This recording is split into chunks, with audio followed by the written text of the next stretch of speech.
mendaftar kerja ke Hong Kong, umur saya masih bisa masuk, nak. Umurnya berapa?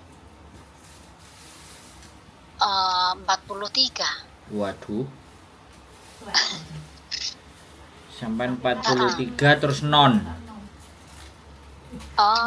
Pengalamannya di mana? Ini kan saya di Malaysia. Lah iya, bahasa asingnya apa?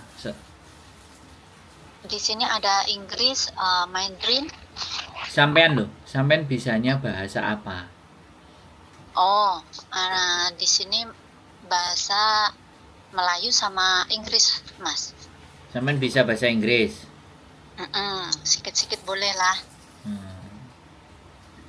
Terus maunya sampean coba. Terus saya mau tanya lagi, umur saya masih segitu kan, tapi kan saya ada pengalaman jaga orang tua saja sama jaga anak. Terus tapi saya itu ada satu kendala ya, saya itu kalau tak dilihat dari detail tak nampak lah, kalau medikal pun tak nampak juga lah. Nah, itu pinggang saya itu ada sedikit bengkok gitu loh, Bang. Mas. Itu apakah bisa ya? Tapi kalau kita tak tengok betul pun tak nampak. Kalau medikal pun tak nampak sih. Macam mana? Lah rasanya bisa. Ada sakit apa enggak? Kalau angkat-angkat berat sakit enggak? Tak ada sakit, Mas.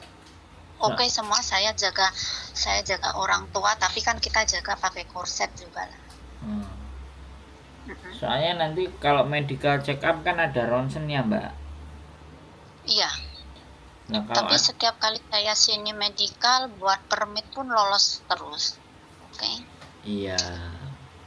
Kalau sampean ngerasa pengalaman sampean lolos terus ya nggak ada masalah menurut saya. Tapi kan semuanya tergantung majikannya nanti mau nerima apa enggak, bahasanya sampean juga oke apa enggak, kan gitu. Sampean kan harus masuk ke PT dulu dan dianggap sebagai non karena Malaysia. Malaysia tidak dihitung soalnya bahasanya kan bahasa Melayu lebih banyak. Ya makanya kan kalau sampean bisa sikit-sikit bahasa, makanya sampean harus masuk PT. Nah kalau hitungannya sampean masuk PT itu dan umurnya juga 43, sekali lagi saya tidak ingin menghalangi niat sampean atau memberikan penjelasan yang tidak memberikan semangat. Tapi kalau masuknya PT itu bisa sampai 1 tahun. Ya masuk PT.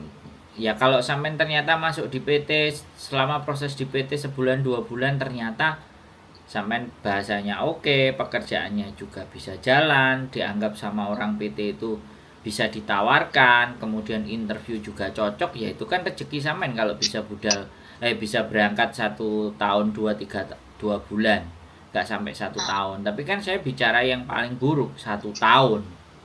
Iya Mas.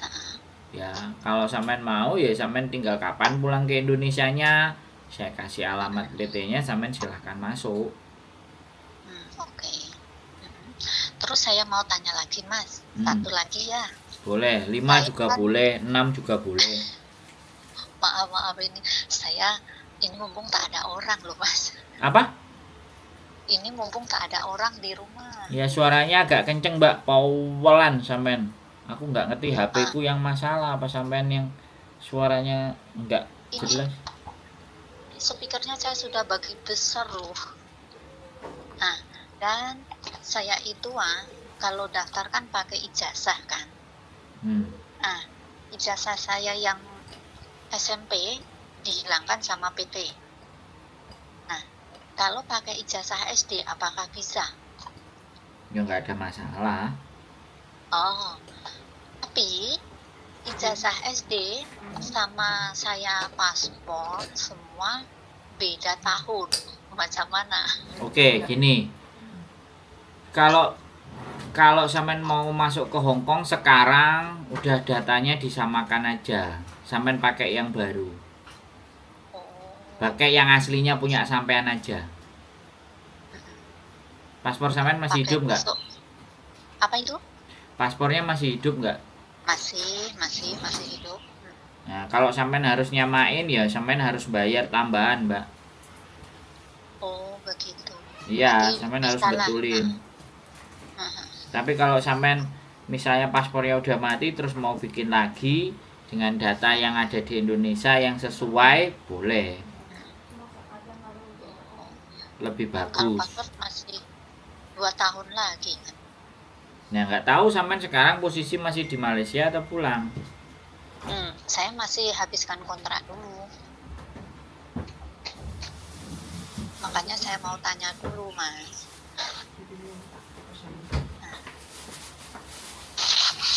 Nanti kalau saya sudah balik Indo,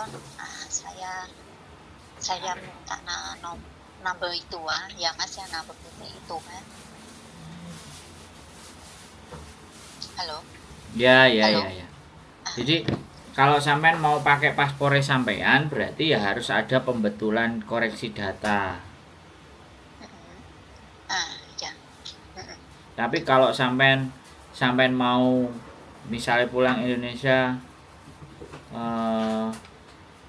kalau sampean mau pulang Indonesia it's okay ya kan, terus balik data aslinya ya lebih bagus gitu. Jadi gini loh Mbak, sampean itu kan ruwet data paspor, saya kan juga nggak tahu sampean mau prosesnya sekarang, nanti besok, bulan depan, apa tahun depan, kan saya nggak tahu karena sampean kan masih nanya kan. Iya. Kan sampean masih tanya-tanya kan, kemungkinan sampean masih tanya-tanya itu kan bisa jadi nggak jadi toh, ya kan, makanya saya Tapi jawab. mudah-mudahan jadilah. Loh enggak kan, boleh dong, saya kan nggak kenal sampean cuma ngangkat, sampean cuma nelpon saya. Jadi kalau sampean bertanyanya ibaratnya tentang dokumen, saya selalu akan sampaikan. Karena dokumen yang salah itu kalau kita terus-teruskan, maka kita akan terus salah. Kalau terus salah dari sampai nanti ending sampean itu akan tetap bermasalah. Sampean yang akan repot, keluar uang lebih banyak. Tapi kalau misalnya sampean prosesnya nunggu paspor habis terus baru lagi dengan data yang sama, itu menurut saya jauh lebih enak. Tapi kalau sampean nunggu 2 tahun ya selak nggak punya uang, ya sudah, berarti kan memang harus membayar kompensasi. Menyamakan data, bisa dipahami nggak kalimat saya? Bisa Mas. Nah kayak gitu loh, dan saya nggak ngerti sampean mau prosesnya kapan, hari ini, besok, lusa, atau bagaimana, kan saya nggak ngerti. Kalau saya sih semuanya selalu sudah siap, ya kan. Orang proses hari ini besok saya siap, tapi saya kan nggak bisa maksa sampean harus percaya sama saya. Kan sampean nanya-nanya dulu, dan jawaban itu tidak bisa saya jawab komplit karena saya nanti akan menyampaikan ke PT lagi gitu loh. Saya nggak punya PT, tapi kami di sini ada cuman majikan gitu loh. Kita agent di Hong Kong gitu loh, bukan PT. Bisa dipahami nggak maksud saya? Iya Mas, iya. Karena urusan dokumen di Indonesia itu pasti hubungannya sama PT, bukan sama agensi. Kalau agensi itu cariin majikan gitu loh Mbak. Bisa dipahami? Iya Mas, bisa. Nah, terus piye? Ada lagi yang mau sampean tanya? Tak bebasin, sampean mau nanya banyak tak jawab. Wong nanya itu kan nggak apa-apa. Macam itu sudah Mas. Sudah Saya- cukup. Saya tanya dulu. Soalnya saya itu kendalanya itu saja. Oke. Terima kasih banyak ya Mas. Siap. Oke. Assalamualaikum. Waalaikumsalam warahmatullahi wabarakatuh. Oke teman-teman semuanya, ex Malaysia, data nggak sama, semuanya bleed-through. Jadi terus prosesnya kapan, hari ini, besok, apa lusa, karena banyak ya yang memang tanya-tanya terus besok hilang, nggak tahu kemana, banyak yang nanya-nanya. Jadi kan saya juga nggak berani berekspektasi, nggak berani berharap seperti apa, kecuali dia sudah siap menyerahkan dokumen dalam bentuk, dan saya sekali lagi, dokumen dari teman-teman itu bukan asli loh ya, scan PDF. Kami tidak menahan dokumen asli kalian, yang menahan PT ya. Jadi sekali lagi saya ngomong ke teman-teman, proses sama saya itu begitu ceritanya. Oke, Oke, kalau kayak gitu sekali lagi keep stay tune my YouTube channel and see you next video. Bye bye.